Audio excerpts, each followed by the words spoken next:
crois que c'est la fin de ce projet.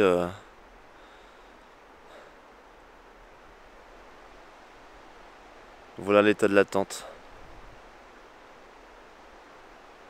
Il n'y a plus rien les gars, c'est tout pété là, je suis vraiment dégoûté.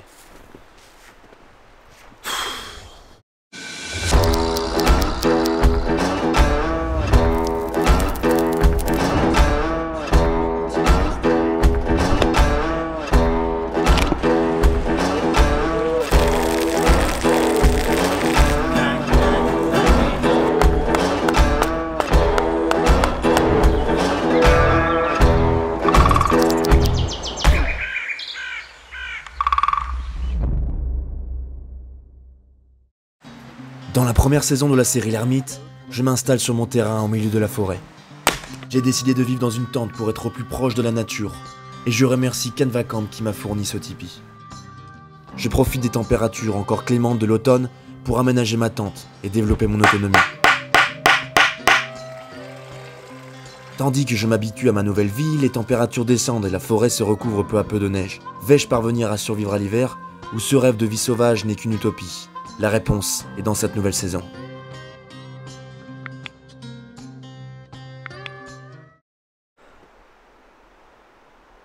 Je crois que c'est la fin de ce projet.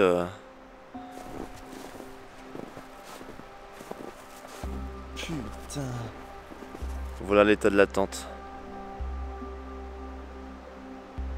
Il n'y a plus rien les gars, c'est tout pété là, je suis vraiment dégoûté. Par chance j'étais pas dessous, vous imaginez bien, cette nuit. J'étais pas là, j'étais en déplacement là sur 2 jours. Et du coup ils ont annoncé de la grosse neige. Et là lorsque je suis revenu, ben voilà ce que j'ai découvert. Le carnage. J'ai pas encore regardé en détail.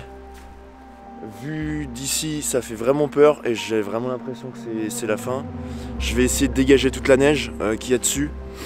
Et essayer de voir si c'est la bâche qui est trouée, si c'est le poteau principal qui a cassé avec le poids.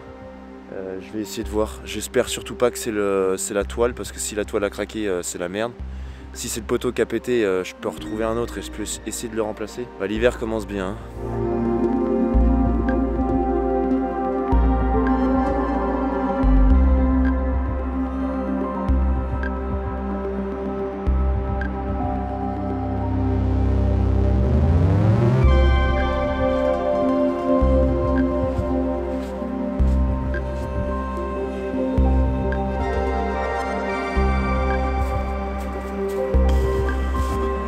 Bon, j'ai pas l'impression que la toile ait craqué, donc ça c'est plutôt une bonne nouvelle, je veux dire, parce que si la toile est craquée, c'est mort en fait pour la réparer, ça va déjà être des travaux assez chiants à faire, et pour recréer une étanchéité sur la bâche, ça va être compliqué. Je suis en train de dégager là au maximum la neige que je peux.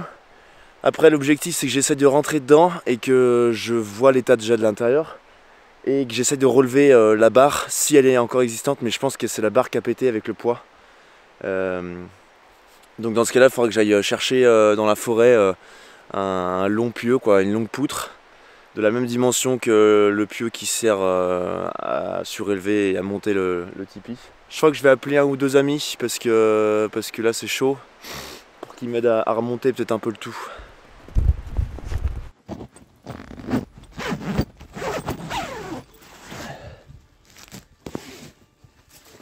Ah putain. What the fuck. Ah. Putain. Je peux jamais dégager ça tout seul. C'est trop lourd.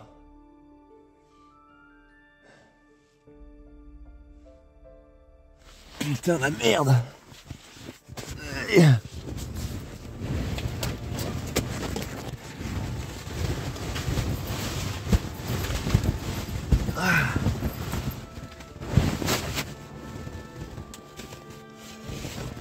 Ah putain d'accord, ok.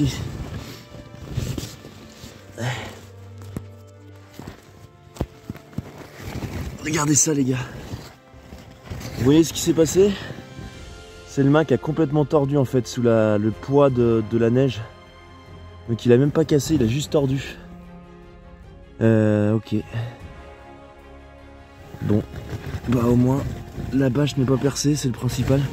Bon, je vais me servir sur ce taillis de noisetier. Vous avez vu que ça propose des grandes perches. Donc on va en débiter une et puis les ramener au camp. J'ai vraiment flippé là. Quand j'ai vu l'état de la tente, je me suis imaginé le pire.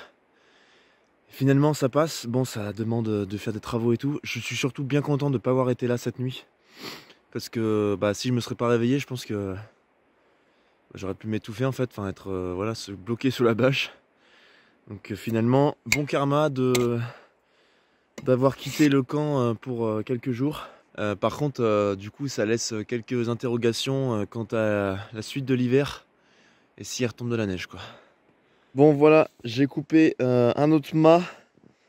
J'ai redressé un petit peu celui qui m'avait été fourni avec le tipi, histoire de connaître un petit peu la longueur. Donc j'ai fait un truc approximatif. Et là, au moins, c'est du massif, les gars, ça va plus bouger, putain. 1, 2, 3.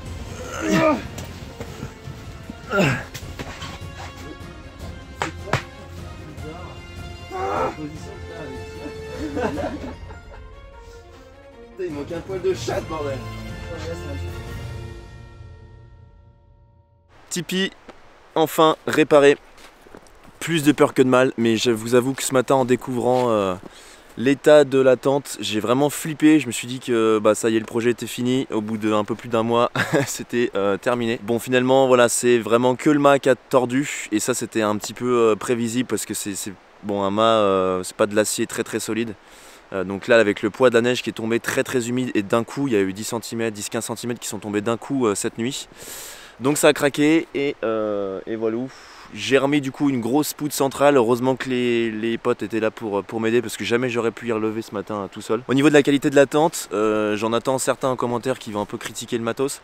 C'est pas le fait que ça soit une tente pourrie et bas de gamme. C'est juste qu'en fait le mât n'est pas conçu pour supporter un poids pareil comme tel. Parce que la toile en fait a bien tenu, donc elle est bien solide, les coutures sont vraiment efficaces, ça m'a permis aussi de le tester. Mais c'est vraiment voilà le mât, donc si vous faites ce même genre d'expérience, pensez à directement changer, mettre un poteau en bois ou quelque chose de plus solide pour éviter que ça se pète. Parce que sinon il va vous arriver les mêmes bêtises que moi. La journée a été éprouvante. Je profite de cet après-midi plus calme pour proposer et payer un verre à mes amis. Encore une fois, sans eux, je n'aurais pas pu relever le tipi. Cet après-midi, Jean-Michel veut me proposer une activité, le paré. Vous allez voir que c'est une luge assez spécifique avec laquelle on peut avoir de bonnes sensations. Qu'est-ce que c'est que cet engin, mon Jean-Mi? C'est le paré de Manigot. Paré de Manigot. Traditionnel. Ok. De la Haute-Savoie. Que t'as fabriqué toi-même du coup? Ouais. Avec un vieux ski que je vais trouver à la poubelle. Ça c'est classe. Ah, quel plaisir de retrouver les joies de la neige et d'en profiter avec un bon pote. Le mec c'est un vrai pro quoi. Faut vraiment pas avoir bu trop de Genepi par contre. Je pense que ça permet de contraster avec ce début de journée assez difficile. C'est ça.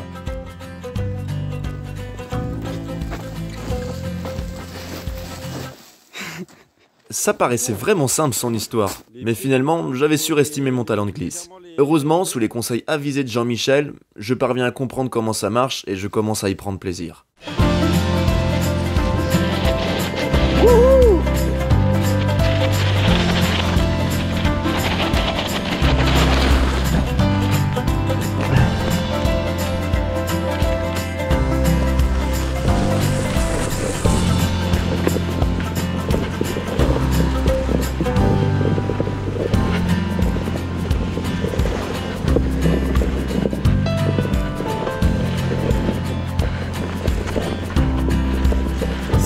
Trop classe.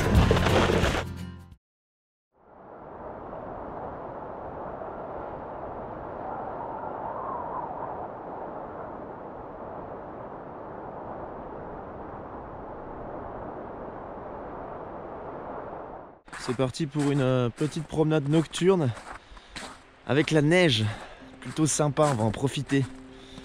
Bon, aujourd'hui ça a été réellement une journée très compliquée, assez terrassante. Émotionnellement d'une part, parce que j'ai vraiment cru que le projet allait se finir. Physiquement aussi, parce qu'il a fallu travailler pour tout reconstruire entre guillemets. Donc ça a été vraiment très éprouvant aujourd'hui. Je suis un peu crevé et je vais pas trop tarder ce soir. C'est fou à quel point la vie parfois peut nous rappeler que eh bien, nos projets ou des choses ne tiennent qu'à un fil.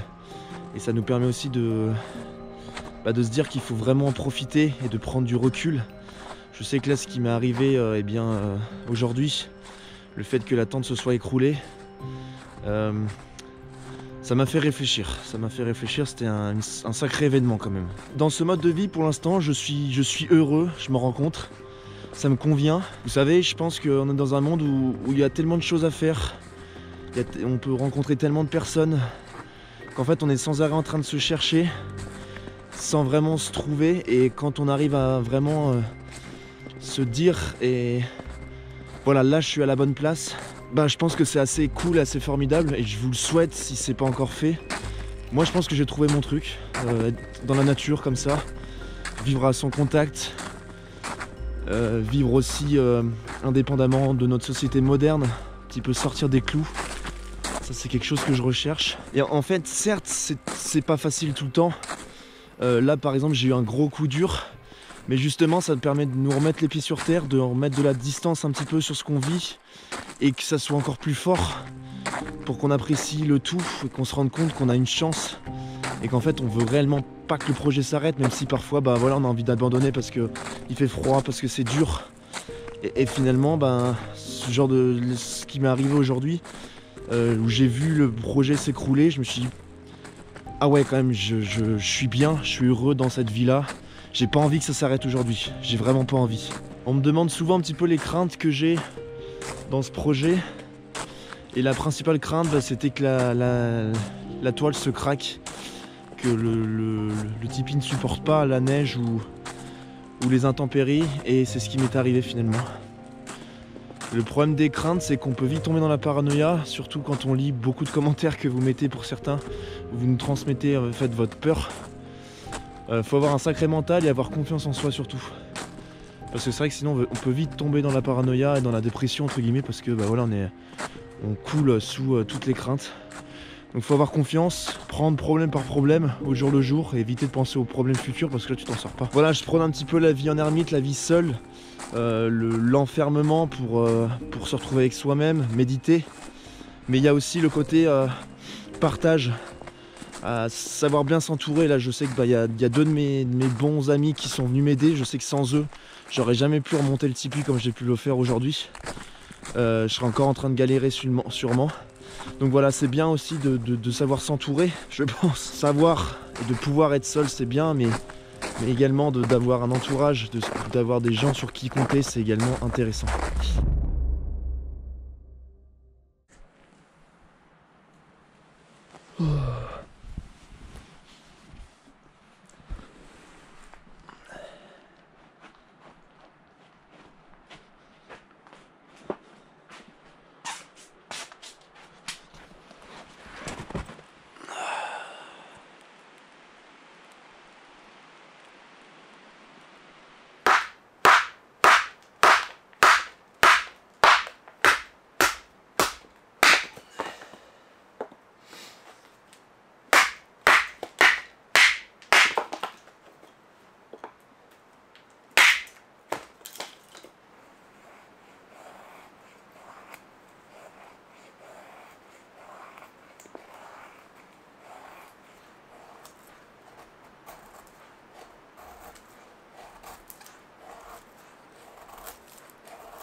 Bon, j'en allais faire mes besoins là, ça pique un petit peu, il fait froid. Voilà, encore une fois, la vie en tente au milieu de la nature, c'est Pas comme dans une vie citadine, dans un appartement ou dans une maison. On n'est pas tous les jours à 20 degrés, on se douche pas tous les jours. Voilà, c'est un petit peu du bivouac amélioré. Mais c'est aussi une façon de se renforcer et d'apprécier d'autant plus tous les moments parce que tout est plus fort. Il y a aussi une autre conception du temps lorsque tu vis dans la forêt. C'est ce que j'ai pu expérimenter durant cette saison automnale de vie en tente. C'est qu'en fait tout est long. Aussitôt que tu veux faire quelque chose, tu veux aller faire tes besoins, il faut traverser le terrain, aller dans la cabane. Tu veux te doucher, il faut aller prendre de la rivière, la faire chauffer, etc. Donc ça prend tout de suite 1 heure, 1 heure et demie, alors que chez toi, tu as juste à ouvrir le robinet et en 5 minutes ta douche est prête. Pareil pour cuisiner, il faut allumer le poêle 1 heure à l'avance. Enfin, tout est long en fait, et c'est un autre espace-temps, et c'est pour ça que les journées passent quand même vite, même si tu es seul. Parce que tu as toujours quelque chose à faire. Tu ne peux pas procrastiner. Lorsque tu vis dans la nature, tu ne peux pas procrastiner, et surtout d'autant plus l'hiver, parce que aussitôt que tu ne bouges pas, en fait, tu as vite froid, même à l'intérieur de la tente, vu que, encore une fois, je suis aux alentours de 10 degrés en moyenne. Donc tu es toujours obligé de t'activer, que ce soit mentalement ou eh bien, physiquement, de faire des choses, etc. Tu peux pas te poser comme tu le ferais chez toi dans ton canapé et chiller sur ton portable pendant 2 heures. Bon, il faut concevoir également que on a souvent une routine dans une vie moderne, voilà, métro, boulot, dodo, on parle de ça. Ce que j'ai pu me rendre compte, c'est qu'il y a également une routine à vivre dans les bois, mais qui est plus saine, c'est-à-dire que ça va être plus concret. La routine, c'est que tu vas travailler pour vivre, donc ton travail effectif, ça va être par exemple d'aller couper du bois, d'aller chercher de l'eau, toutes ces choses-là.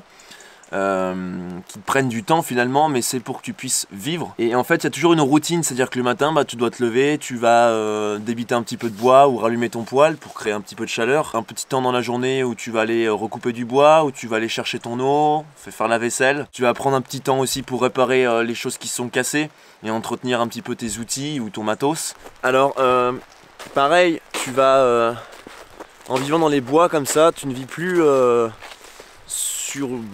sur le rythme d'une montre, sur le rythme de l'heure.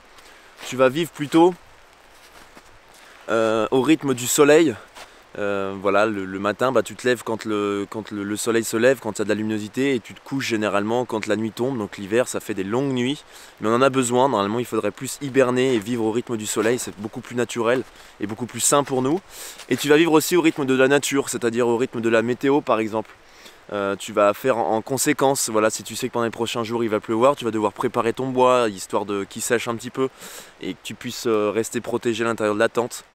Dernière chose que j'ai pu également repérer, c'est que en vivant dans la nature comme ça chaque jour, tu vas ouvrir un petit peu tes sens et être plus attentif aux détails.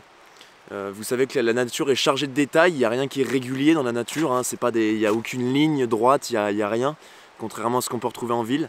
Et en fait, quand on vit en ville ou dans notre société, on a l'habitude justement de ne plus utiliser nos sens. Je parle ici de l'ouïe, de l'odorat, du toucher, parce qu'en fait, tout est pollué. Aussitôt que tu vas essayer d'entendre, tu vas entendre les bruits des moteurs, donc c'est pas forcément cool, je te l'avoue. Si tu veux sentir, tu vas sentir l'odeur de l'essence, l'odeur des poubelles et tout, enfin bref, c'est dégueulasse, donc tu vas pas le faire. Alors que dans la nature, tu vas avoir une ouverture complète en fait, et tu vas réapprendre à toucher, réapprendre à sentir chaque chose que tu trouves, toutes ces choses là, un peu comme le font les animaux. Et nous c'était un petit peu la façon dont on faisait à l'époque, nos ancêtres, etc. Mais c'est vrai que du coup on a un petit peu perdu ça, beaucoup plus le souci du détail, beaucoup plus attentif à ce qui se passe, une goutte d'eau qui va tomber d'une feuille, les bruits aussi, les bruits que je peux entendre beaucoup plus. Ça c'est une réelle belle expérience, je trouve, c'est intéressant.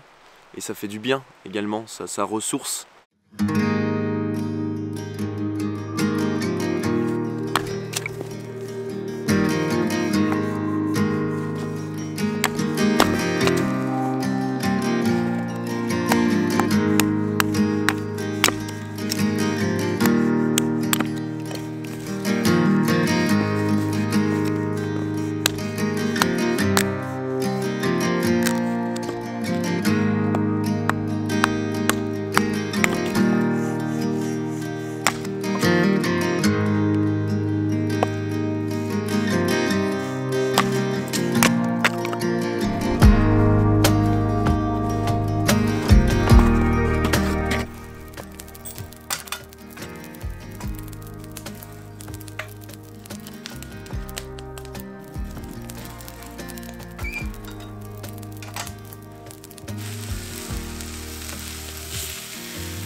Oh la vache, comment c'est trop bon.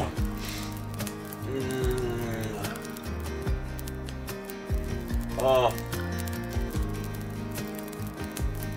Ça régale.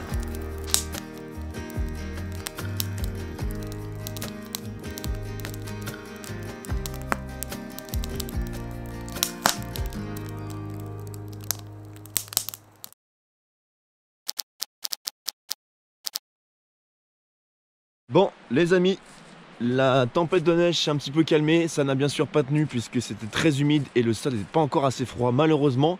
Mais c'est une petite introduction avec ce qui va m'attendre pour cet hiver. Là je suis parti m'aérer un petit peu, me promener et marcher pour une petite balade quotidienne. Les quelques jours précédents je les ai pas passés sur le terrain puisque j'ai donné une formation, un stage de vie sauvage.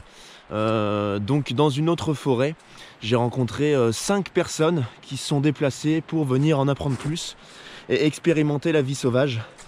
Donc je leur ai appris comment faire un feu, comment faire des nœuds, comment s'orienter. Je leur ai appris aussi quelques plantes comestibles, médicinales, les arbres aussi, reconnaître les essences forestières. Ça fait 2 ans que je fais ça. J'ai déjà formé plus de 150 stagiaires qui repartent toujours ravis de cette expérience. Le prochain stage se déroulera le 14 et 15 janvier. Comme c'est l'hiver, c'est un perfectionnement au bivouac, à la vie sauvage, mais un petit peu axé grand froid. Donc voilà, si vous êtes motivé, je vous mets les informations dans la description. Vous pouvez également vous inscrire à ma newsletter, je vous encourage à le faire, afin que vous puissiez recevoir toutes les informations sur les formations, les stages que je donne. Petite promenade terminée, je suis rentré à l'abri, bien au chaud à l'intérieur de ma tente. Je voulais un petit peu vous parler de mes craintes, puisque vous êtes nombreux à me demander quelles sont les problématiques que je rencontre, quelles choses je crains vraiment pour cette vie sauvage. J'ai peur que à force la toile moisisse, qu'il y ait de la moisissure un peu partout. Donc ça me fait un peu flipper, je dois dire. J'ai aussi quelques problématiques vis-à-vis du poêle. Le poêle à bois ne tire pas assez, il y a des fuites aussi de fumée. Et il rayonne pas beaucoup, donc ça chauffe très peu. Donc voilà, faut que je trouve une solution pour ce poêle. Je sais pas s'il va durer aussi dans le temps parce qu'il est un petit peu rouillé. Donc est-ce que pendant 1 an il va faire l'affaire? Je suis pas sûr. Au niveau de l'eau, donc je suis totalement autonome, ça c'est cool, 1 mois que je vis sans payer de facture d'eau et en étant autonome juste avec la rivière qui coule en contrebas et ce filtre Berkey Light. Le petit frigo aussi de chez Petromax, KX50 qui me permet de conserver mes aliments à l'intérieur, bah ça c'est plutôt cool. Et hop là, au niveau de mon autonomie en énergie, je ne suis pas encore 100% autonome. Pendant ce premier mois, j'étais, on va dire, à demi autonome en électricité, c'est-à-dire que je tiens 2 à 3 jours maximum. J'ai un petit souci, c'est que le soleil ne donne pas assez sur le terrain, vu qu'il est très bas l'hiver. Et donc le panneau solaire ne peut pas réellement bien fonctionner. Donc je suis parfois obligé de prendre cette station électrique et de l'emmener dans un village ou autre et me brancher par exemple dans une prise d'église ou voilà. Vous avez été nombreux d'ailleurs à me demander de faire plus d'épisodes, d'en faire peut-être 1 par jour. Mais c'est un petit peu la contrainte que j'ai, c'est qu'au niveau de l'électricité, je ne pourrais pas faire fonctionner mes caméras et mon ordinateur H24, enfin tous les jours pour faire des vidéos. Donc je suis obligé un petit peu de me restreindre. C'est un petit peu pour ça que je peux pas vous faire des épisodes de l'ermite tous les jours. Pour stocker mon énergie électrique, j'utilise cette station EcoFlow River 2. C'est une station électrique nomade qui a une autonomie de 250 Wh. Elle me permet de brancher l'ensemble de mes appareils, notamment, hop, comme vous pouvez le voir ici, branché en 220, la petite guirlande lumineuse avec les ampoules LED. J'ai aussi mes batteries de caméra forcément rechargées, mes lampes frontales, etc. Il y a plusieurs sorties et ports qui permettent de recharger plusieurs appareils en même temps, notamment une allume-cigare, 2 ports USB et une sortie type USB-C. Donc c'est vraiment très pratique, avec un petit écran ici qui nous permet d'avoir le nombre d'heures restantes d'utilisation, le pourcentage et en watts, en unité de watts, l'entrée et la sortie en énergie. J'utilisais avant la River Mini. Celle-ci en fait c'est la version 2 de cette station électrique.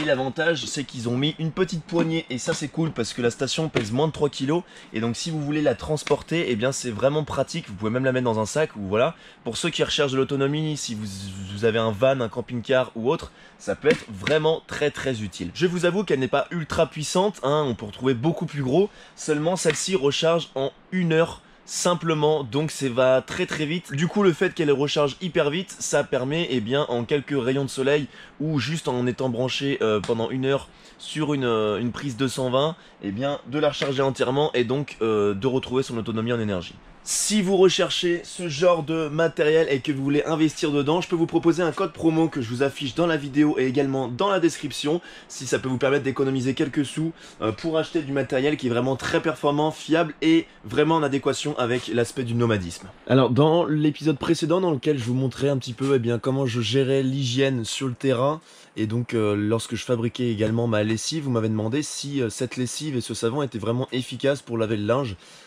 Si ça donnait une bonne odeur, etc. Donc je vais juste vous en parler quelques secondes dans cette vidéo là, parce que je trouve ça bien, vu que je lis tous vos messages, de réagir quelquefois sur vos questions. En fait, il n'y a pas une odeur marquante comme on pourrait la retrouver dans une vraie lessive, vu que là il n'y a pas de parfum ni rien. Après j'aurais pu rajouter des huiles essentielles également, bon là j'en avais pas sous la main, mais des huiles essentielles dans la lessive pour donner une petite odeur. Mais là en fait ça sent le propre quoi, et puis ça détache un petit peu, et puis franchement non, c'est lessive plutôt efficace quoi, ça je valide. Bon, c'est déjà la fin de cet épisode, j'espère vraiment que tu as apprécié. Comme d'habitude, laisse-moi un commentaire, je les lis tous et ça réchauffe mon cœur dans ce froid piquant. On se retrouve très vite pour un nouvel épisode. C'était Alexis Bruce et ciao.